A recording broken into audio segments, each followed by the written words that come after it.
Hello everyone! Hello beautiful people! Good morning, good afternoon, and good evening to all of you there. So once again, Arby Wanderlust, nagbabalik ulit ako. So today my vlog is all about cooking, of course. I love cooking. So ayan, just cook the onion and garlic. Ayan mga langga. So, alam niyo naman si Arby talaga is I love cooking and hindi ako masyadong nag-order sa labas. Kaya I need to cook my own food, sabi nga. So, I always mention to my vlog is don't always and go to the restaurant and order to fast food chains. So, once again, I just add on the tomatoes or kamatis. So, siya nga pala, ang aking luluto ay chicken. Of course, chicken a la Arby. So, kinamatisan na manok. So, syempre, pag sinabing kinamatisan is, syempre, ang ating flavor sa ating ilalagay ay kamatis. So, kuhanin na natin ang mga sangkap natin. I just add on a little salt. So, ayan. And then you can mix and halo-halo para sa aking mahiwagang sandok. So I just add on, I think is garlic powder and then powder pepper. So and then what is this? Paprika. So yan. So, alam niyo naman na hindi ako, kahit napaka-simple at napaka-ano lang ng ulam, kailangan natin panatiliing maging masarap ang lasa, ang kanyang taste, hindi ba? So, I just add on garlic powder. So, syempre, lagi natin tatandaan, I have always put garlic powder and powder pepper for my sangkap, sabi nga. And then a little paprika. So, yan lang naman ang aking mga ingredients. So, I always mention then na I don't put magic syrup or nor cubes or ajinomoto. I just add on only little sugar. So, yan po ang pinaka-betchin ko is little sugar. So, syempre, kailangan natin haluin.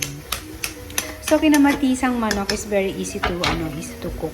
Alam niyo naman, gisa-gisa lang, bawang sibuyas at kamatis. Ayan, just add on the chicken. Ayan ang aking chicken. Yung chicken ko is 3 pirasong hita na malalaki. So, chinap-chop ko siya since dalawa lang kami ni ate nakakain. So, just enough na po sa aming dalawa yan. So, sa 3 hitang malalaki is nagawa ko siyang 6 pieces. O, diba? Dumami siya. So, ayan, kailangan natin luto-lutuin muna ng ganyan. So, nag-iisip pa si Arby ko ano pa ilalagay. So, tatakpan ko pala, ayan. So, takpan muna natin siguro, mga 5 minutes. So, after 5 minutes, ayan na po siya. Medyo nasangkot siya na siya. Medyo malambot-lambot na po yan, mga langga.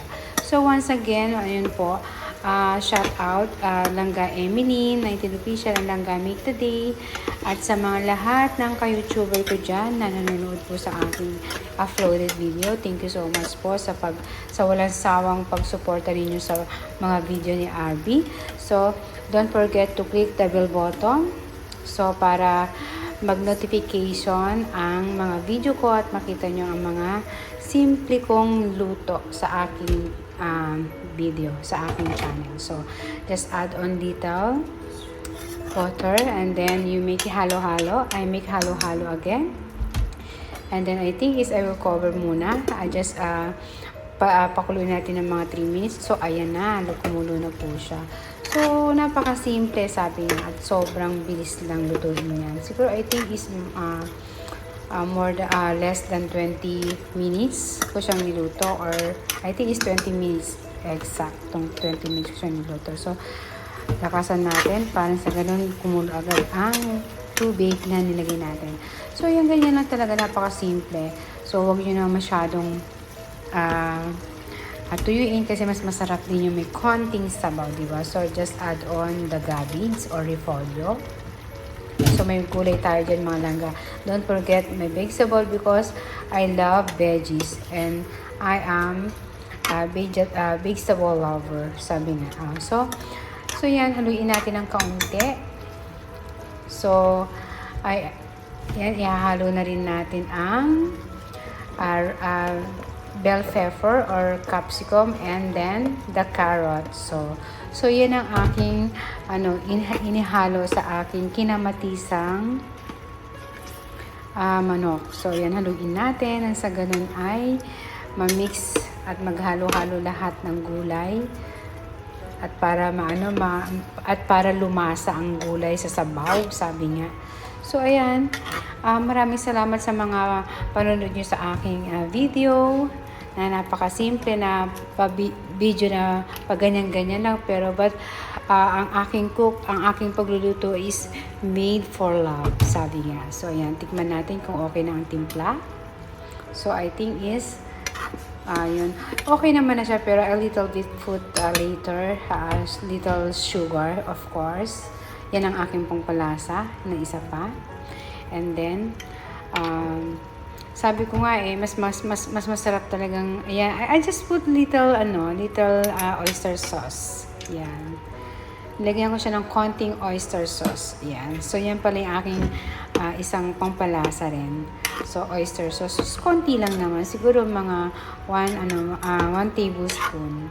So yan, sabi ko nga sa inyo mga langga at mga beautiful people, mas masarap talaga magluto ng sarili mo. Alam mo yun, alam mo talaga yung mga ingredient, saka alam mo talaga na kamay mo talaga ang magluluto. So just remind you always na mas maganda talaga yung lutong bahay kaysa yung mag-order kayo sa labas. So just add on little sugar, brown sugar. So ganyan lang po talaga mga langga ang aking pang pinaka-veggie. So yan, halo-haluin natin. So napakasimple, hindi ba? So alam nyo kung ano yung mga ingredient na nilagay ninyo at alam nyo din kung ano yung mga recipe na pinaglalagay niyo sa ulam nyo kasi alam nyo, kasi kayo yung nagluto, hindi ba? So, ayan, maraming salamat sa mga lahat ng sumusuporta at nanonood kay Ardo Wanderlust. So, don't forget to comment. Mag-comment lang po kayo dyan. Pre-comment kung ano po yung gusto nyo pang-ingredient na idadagdag dyan, kung ano po yung mga komentar niyo dyan. So, libre lang po. Libre comment. So, yun. So, yun nga po, don't forget to click the bell button and then please like and share po and mag-subscribes na rin po kayo at tandaan nyo po, always I turn back po sa inyo, babalikan ko po kayo lahat. So, ayan na po ang aking finished product. So, kinamatisang manok na may red bell pepper, bubulol ako at saka carrot. So, yan po. That's it. Maraming salamat po at ingat po kayong lahat dyan. Bye!